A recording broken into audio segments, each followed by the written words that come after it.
Once again, lucky us, we got Jake Hatch from Locked On Cougs. He's joining us right now from a faraway location in parts unknown. Is he in Hawaii? Is he in Salt Lake City? We don't know, but he's back ready to rock and roll and talk BYU football. Jake, how's it going? Doing great. Thanks for having me back. Oh, man, it's great to be back. And there's so much going on in the Big 12. I find myself this time of year almost getting spread thin, getting ready for the season, which is why it's so awesome to have dudes like you on who not only have a grasp on the conference, but also have a grasp, obviously, on what's going on with BYU. Mm-hmm. Take us inside the quarterback competition right now and tell us, where does it stand? So it's officially down to two. Aaron Roderick stood up in front of the media earlier this week and said that it's going to be Bear Bachmeier and McKay Hillstead taking the majority of the first-string reps. So that eliminates Trayson Bourget from the race at this juncture. But the thing is, BYU has their second and final scrimmage of training camp coming up this weekend, and I think that is going to be the one that essentially narrows this down to, okay, which guy is it? Because at that point, you're about 2 weeks out from the start of the season, and you need to sink 80 to 90% of those reps into whoever it is that's going to be your quarterback, because they've got to get up to speed. BYU has too much riding on the season to allow this QB race to extend much further than even maybe Monday next week. So they've got to absolutely narrow it down. Now, it sure feels like it is Bear Bachmeier's to lose because of his upside, his youth, the potential there. But McKay Hillstead's right in it right now. How has Bear Bachmeier found himself so integrated in this battle? I mean, of course, yeah, talent alone, but he missed spring ball. Obviously, the transfer, he came over late with his brother from Stanford, who they'll have a crack at playing in the second week, which will be so wild if he is the starter. But how has he been able to, be so advanced, right, coming in as a guy who's never played college football and never played for BYU? He is really, really smart. Now, his older brother Tiger, as you mentioned, came over from Stanford with him. Tiger graduated from Stanford University in 2.5 years in computer science, no less. This family's absolutely brilliant, as I understand it. I know Tiger at least speaks Mandarin Chinese, from what I understand. They fly airplanes. This is a pretty eclectic bunch, speaking of the Bachmeier family. Anybody who watched their older brother Hank playing for Boise State, Louisiana Tech, and ultimately Wake Forest during his career knew that he was a pretty decent quarterback in his own right. They're a football family. Tiger plays wide receiver and is a return guy, but they love football, and it sure seems like he has come in. He's ingratiated himself with his teammates and the coaches, but the most important thing, to your point, Pete, is he picked up this playbook in no time flat. He had about 2 months to get up to speed, and from everything that BYU players and coaches tell us, he knows the insides and out of this playbook, and that has absolutely given him a leg up in this competition. It's funny, it goes back to Moneyball about like confidence with these guys. I used to spot for Roy Philpott. Now I call games for ESPN, but Philpott and I are buddies. So I would spot for him, and in 2019, Boise State was led by, at times, Hank Bachmeier. And I can remember just saying to Philpott, like during a break, I was like, dude, this guy looks like he's right at a central casting. Like if you were to pick somebody who looked like a college quarterback, it was Hank Bachmeier. Same thing with Bear Bachmeier. Like these guys just come with the confidence, with the moxie, with the poise. And what you're telling me is that Bear has that on display right now. Yeah, he is showing an adept ability to just play with some swagger. That's the thing we've noticed with him, is he's unafraid of the moment. And that was the kind of thing, same thing with Hank Bachmeier. I remember watching him at Boise State. He's a freshman quarterback. And you're like, he's got some poise to him. Like he absolutely was unafraid of the moment. I think that's the same thing here with what Bear is showing to the BYU coaching staff. So it's a great sign for the Cougars to see him doing his thing. And the hope is that as he continues to progress in this offense and pick it up, they're pretty easy first half of the season this year in terms of the schedule, and that could allow him to ease into that role. And hopefully by the time they get to Utah in Game 7, if he is indeed the guy, he's more fully capable of taking over a game. You basically went right to my next question. This is a team that finished 11-2 last year with a ton of momentum.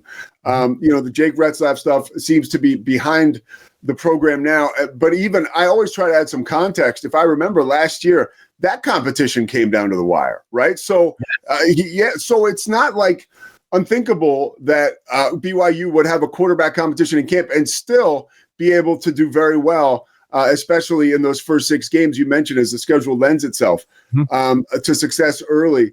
What is the biggest hurdle, though, overall for this BYU team right now? A team who finished last year, I think, ranked 13th in the AP. Mm-hmm.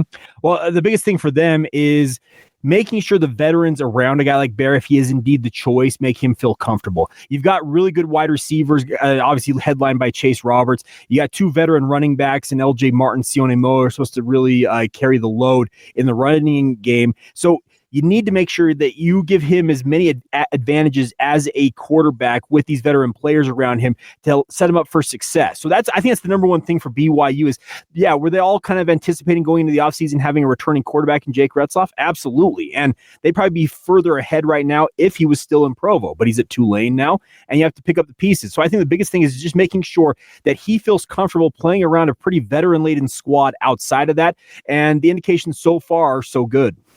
There's new pieces on the offensive line, new coaching on the offensive line. Where is that group right now? Because we know that is the bedrock for the offense and for a guy like Bear Bachmeier or whoever were to be the quarterback to succeed. Well, so they had to replace their starting center and Connor Pay and their two tackles on the outside. And the nice part is they've felt like they have found three guys at least who will fill those roles. One of them's a former Michigan Wolverine and Andrew Gentry. They really like him at right tackle. Isaiah Jota is a transfer from Colorado. Pete, I don't know how many players in their college football careers will do what Isaiah Jota did last year, transferring from Colorado. He's a senior eligibility-wise, but still had a redshirt year. So what did BYU do? They redshirted him. The whole thought process of getting kind of him more integrated into the team, and had injuries hit, they would have not hesitated to put him in a game, but they had the luxury of playing him in the 4 games and then ultimately getting him back here where he's going to be their starting left tackle. And they think he's absolutely going to be very, very solid on the edge out there. So yeah, the offensive line, it looks pretty solid considering you had to replace 3 really, really good players from last year's squad. But I think they're very confident that they've got 5, 6, 7, maybe even eight guys that can contribute in meaningful fashion on that front line. Jake, up front defensively, I want to stay in the trenches. That's a young unit, but you got transfers like Keanu Tanavasa. You have that's a huge part of their success, right? Was last year. How does this defensive line allow this team to win football games, close games like they were able to win last year? It's going to unlock this defense's full potential. We had Jay Hill, and Jay's not a guy that's going to go out there and just kind of make things up when he speaks to the media. But he said, I really like what our pass rush is doing right now. And that's been the one thing BYU's been lacking with him as defensive coordinator, even before he arrived in Provo, was they just haven't had a pass rush. I think the last time they had a player with double-digit sacks, Pete, was 10 years ago, 2015, if I recall correctly. So it's been a hot minute since they've had an effective pass rush. If that is indeed the case, that they've got that this year, Jay Hill's defense is even better than it was a season ago. You mentioned Keanu Tanavasa. We get to watch between 20 and 30 minutes of practice when we're out there for media availability, just in the media. And I have watched Keanu Tanavasa. If they try and block him one-on-one, he wins every single time. He is going to absolutely wreck shop, and that's his mentality. He said, my mentality every single play is either to make the play or to essentially force the play where I want it to go. I'm like, that's a great mentality to have as a defensive tackle. So, yeah, it's a relatively young unit outside of guys like him and Logan Latui on the edge as a defensive end. But the nice part is the talent. They really, really like it. It's going to have to obviously get seasoned very, very quickly, but they really like the makings of what they have on the defensive line. You mentioned Keanu Tanavasa, obviously coming over, transferring from Utah. Any bad blood there? But I mean, there's bad blood, right, between BYU and Utah. But as far as that transition is concerned, there was some scuttlebutt around media days. Where do we sit right now as far as like that soap opera is concerned? I think it's just kind of where it's at. He absolutely loves being in Provo, Utah. I know that Utah fans are still butthurt is probably the best term to use about him leaving the Utes and going to their arch rival. But I think that he is at peace with his decision. He's playing very, very well. And the whole thing for him, and he told me this at Big 12 Media Days, Pete, he says essentially, I've got 1 year to get it right here in Provo because he anticipates going to the NFL next year. And the one thing he's got to show is he can stay healthy and stay on the field because he only played 7 games a year ago and dealt with a number of different injuries while he's playing for Utah. So if he can go out and play 12, maybe 13 games if BYU gets to a bowl game, etc., and show that the best ability is availability, I like to use that term all the time. If that is how he is capable of doing that, and he has that game record that he believes himself to be, yeah, he's going to absolutely shine. And I think the bad blood will still be coming from Salt Lake, but I think he's very happy where he's at. Couple more questions for you before we let you out of here. Who will be the leader of this team, in your opinion? Because if you're going to, again, continue and pick up on the momentum from last year's 11-2 season, you need direction, right? Like, who is the player in the locker room? Because Bear Bachmeier, let's say if he starts, we're talking about a young guy. Who will lead this team to success this year?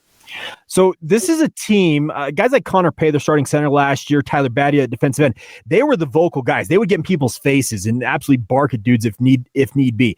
I have been wondering myself, Pete, who was going to be the guy or guys that are going to step into those roles, because there's a lot of guys who like to lead by example. I look at Isaiah Glasker or Jack Kelly at linebacker. They're more lead by example guys because they're just incredible football players. But you need to have somebody who's willing to say hard things when they're needed to be said. And I'm not going to lie, I think it's Keanu Tanuvasa. I really think that he's that guy. He has shown himself to be leading from the front versus pushing from behind. He absolutely believes himself to be maybe the best player on this roster because that's what he wants for himself. He wants to be the best he possibly can be, but he's also shown in the short stints I've seen him out there to be a very vocal leader. So I think he'll be one of those guys.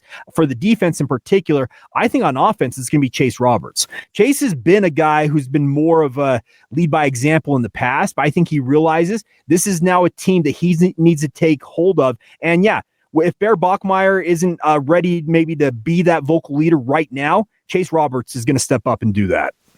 You're right in the mix with this team. You have been for a very long time, all the way back to going to games with your grandfather. When you see this team up close and personal in training camp and all the coverage you have, what has surprised you the most about this Cougars team in fall camp? Whether it's a player, whether it's a situation, a particular unit, what's grabbed you? The fact that they don't even feel like they're going to fall off at all this year. They have been talking nonstop, Pete. Every interview I've done with people, they use the term, we want to go from good to great. They knew they were really, really close to making the Big 12 title game last year. Had they not slipped up against Kansas, or had they completed that comeback against Arizona State, they're playing in Arlington. And that's how close they were to playing in the Big 12 title game. They want to get there. And it sure feels like just the feeling around this team is, yeah, we may have lost Jake Retzloff. We had a handful of guys exit the program just due to their eligibility expiring. We had a couple transfers, etc. But their mindset is, we're not falling off. We're just going to keep doing what we do. And we anticipate winning and winning at a high level. And I can respect it because they've got a lot of veterans coming back from last year's squad. And I will say it's been a little bit surprising that they have spoken so openly about, like I said, going from good to great. But I love the mentality. I love the potential long-term for BYU to be a power in the Big 12. And college football is changing. You were nice enough to have me on DJ and PK earlier this week. And they asked me a really good question, like, who can develop a strong foothold and remain atop the conference? I believe with the resources that BYU has, they've shown that they have them. Texas Tech is another team that could really develop into a power. And honestly, I feel like it could change the identity of the conference. If schools like that can continue to recruit like they have been, I mean, we've seen it in this short window already. Now, things will change, right, with that House ruling as far as how much money you can spend. But there'll be a lot of money for legitimate NIL deals, right, to continue to bring in the talent. Do you believe, or is there a vibe around Provo that BYU really can be one of those teams? Because if you have the resources to get the best players in the country, and it's a beautiful school, a beautiful university, obviously, like, there's a lot of good stuff going on out there in Provo. Do you believe it could ascend now in this new era of college football to being a power in the Big 12 and ultimately the country year in and year out? That's what they want to do. I'll just tell you that's their mindset from the athletic department on down, the university level even. They want to be among, if not the top team in the Big 12 conference. They went independent for 12 years, but before that, they were one of the top teams in the Mountain West. Before that, the WAC. They've had a long history of being one of the better, if not the best team in the leagues that they have played in, Pete. And their ambition now that they're the highest level of the sport, speaking of the FBS Power 4 level, they anticipate, or at least are expecting, that they can ascend. Now, you're going to have to contend with Texas Tech and the oil money they've got there. We just saw David Booth give Kansas $300 million, just an incredible amount of money. I'm not saying that BYU can't get some boosters out there that have those type of deep pockets, because they have them. No, they got them. Come on, man. We've seen with basketball. Yeah, they have. They do have them. The issue is BYU wants to do it on their terms, if that makes sense. They want to go out there. They want to win at a high level. And we had former BYU AD Rondo Fehlberg. He was an AD in the 1990s. Come on, DJ and PK, the show you mentioned on my radio station, the KSL Sports Zone. This goes back 3 or 4 months ago when Brian Santiago was hired as BYU's new AD to replace Tom Holmoe. He said that the whole mentality for BYU is they want other people to pump them up. They don't want to be puffing out their chest and beating their chest saying, hey, we're BYU. They want everybody else in the league to do it for them. And what that requires is you winning, and you winning at a high level. I love it. Jake Hatch, Locked On Cougs.